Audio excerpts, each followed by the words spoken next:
Experience some real winter weather here in our region. It's a great pleasure that you have come and see what we have to offer as educational parts of your upcoming groups. And it's even more a pleasure for us that we were able to get this special lecture for us. Welcome, and I'm more than happy to have you here and to have your lecture. So we are going to hear a lecture about the importance of education for the children in slums in India by Dr. Manimala Roy. Thank you. Namaskar. Very good evening to all the people present here. It's my honor and privilege, and I thank Sari, Johanna, and Pavi to offer me this platform to talk about my book. This book I have written, it was published in 2019, and after that, the pandemic was there, but the book has got very good reviews, and a lot of people have appreciated the work.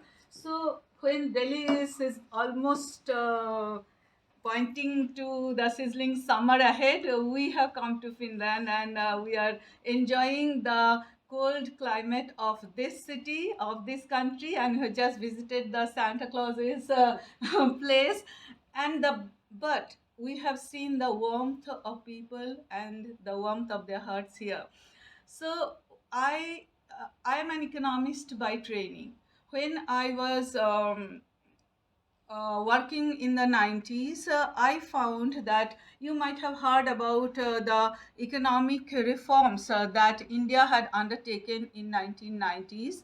The then finance minister took the policy of privatization, globalization, and liberalization. And that changed the Indian economy to a large extent, giving rise to a large number of white collar jobs, which are not very high level white collar jobs, but low level white collar jobs. And a large number of people internally migrate to our big cities. For example, Delhi.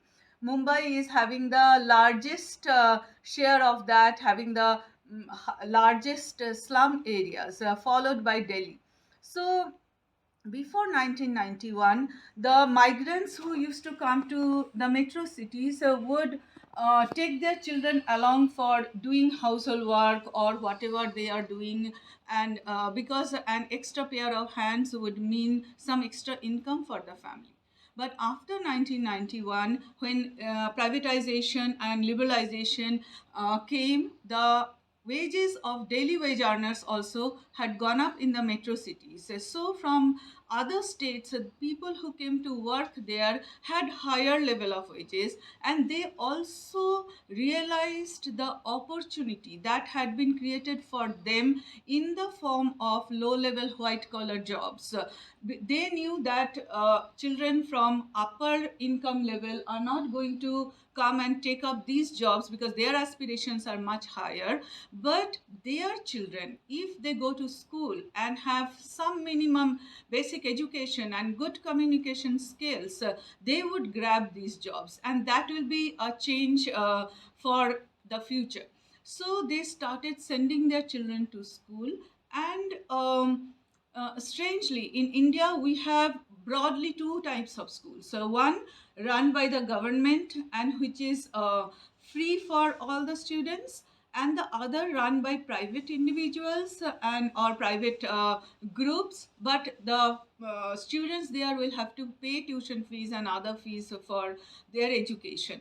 So these migrant people, they were not much interested in sending their children to free government schools. They were more interested in sending them to private schools which are English medium, because they realize that if their children can speak English, then they will be easily the jobs which have been created it will be easier for them to get those jobs. So English at that point became the language of aspiration.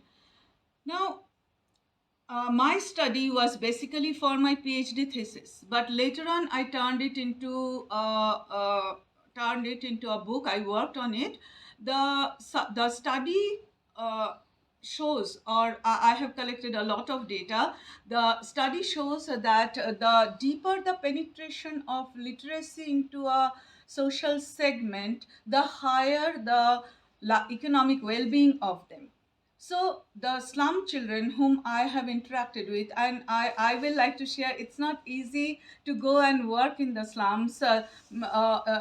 Even if we do not consider the stink, the dirt, the other obstacles in the slum areas, men started drinking since morning, but these people had kind of apprehension that why this woman is here, what she's going to do, has she come from political parties, or what is the motive behind her coming here and suddenly asking us so many questions. So it took me a lot of time. Over the years I have done this work. It took me a lot of time to win their confidence, to sit with them, take the cup of tea that they have offered, and gradually they started opening up. When they opened up, I got their stories, and they told me, the parents told me that what we did not get, we want our children to get that. And for that we can do anything. It was really, it was very humbling experience for me. They said we can sell the shack that we have. We, some of them work 2 times, 3 times, to provide for their tuition, but they don't want to send them to free government school because there the medium of instruction is mother tongue or local language. So when I interacted with these children, there was ambition in their minds, and most of them, I had a proper questionnaire made, and most of them did not want to do what their parents do, that is menial jobs. They wanted to be doctors, engineers, or teachers, and they wanted to go to big schools, and their ambition was almost equal to the ambition of other children coming from middle income homes, or the people who are from upper economic strata. But as the principal of such a private school where education is not free, and where children come from basically upper middle income group, I have observed a very disturbing phenomenon. We have taken a lot of children from these economically weaker sections. When they come to school, when their parents come to us, we suggested many times that you can put them in government schools, but they insist that no, if they come to this school they will learn English language. But when we observe them in the school setup, they have a lot of challenges. For example, any small uh, pen or eraser will be something very insignificant for a child from a middle income home, but for a child coming from the slum it will be something exotic.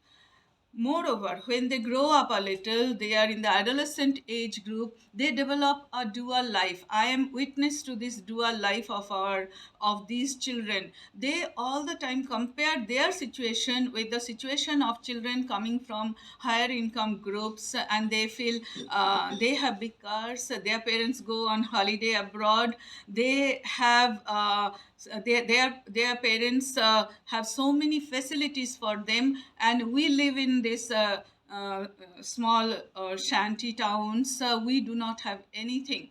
So sometimes this leads to bullying, stealing. So a lot of counseling we have been doing, but it's a major problem which is a major challenge to all. Although we have counselors, many schools, most of the schools rather have counselors, but these problems will require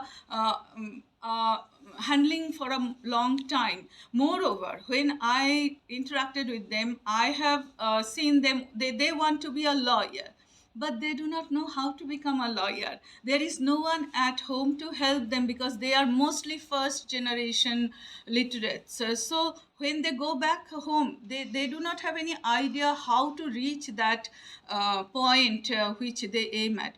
But some of them I met there who have been studying in Delhi University, and they are doing their graduation, post-graduation. These children in the slums who have come up, they help the younger ones. So that is something very positive. So why I'm talking about my book in Finland, because this is the country, if we do not talk about Greenland or Luxembourg, Finland is the only country which has achieved 100% literacy. And India is a vastly populated country with a very wide disparity in the educational levels. If we even see state-wise, some states have reached almost 100% literacy, but there are some states where literacy level is very low. It came to my mind that you may not be knowing, you may not be having any idea how these economic disparities can impact the social situation, and how this slow process of rising aspiration in the slums, both for educational and employment opportunities, have started impacting the Indian economy. So in my book, this is a book, this is a girl really with whom I have interacted in the slum. So in this book, I have collected a lot of data, and all my whatever I have said are data based. The data I have analyzed myself, and this book has been very well accepted in the community of educationists as well as economists. So I will leave a few books here, and I will expect you to read my book and see how India is doing and how India is changing. And being the country with 100% literacy, you also may have interest in the countries which are lagging behind, because the 21st century and the fourth industrial revolution says, when we the developed countries will have to bring up the developing countries, because if we do not go together, nobody will benefit, and when we go together, everybody will benefit. So thank you a lot for giving me this space, and I wish you all the very best. Happy weekend for all of you. Thank you very much. Thank you.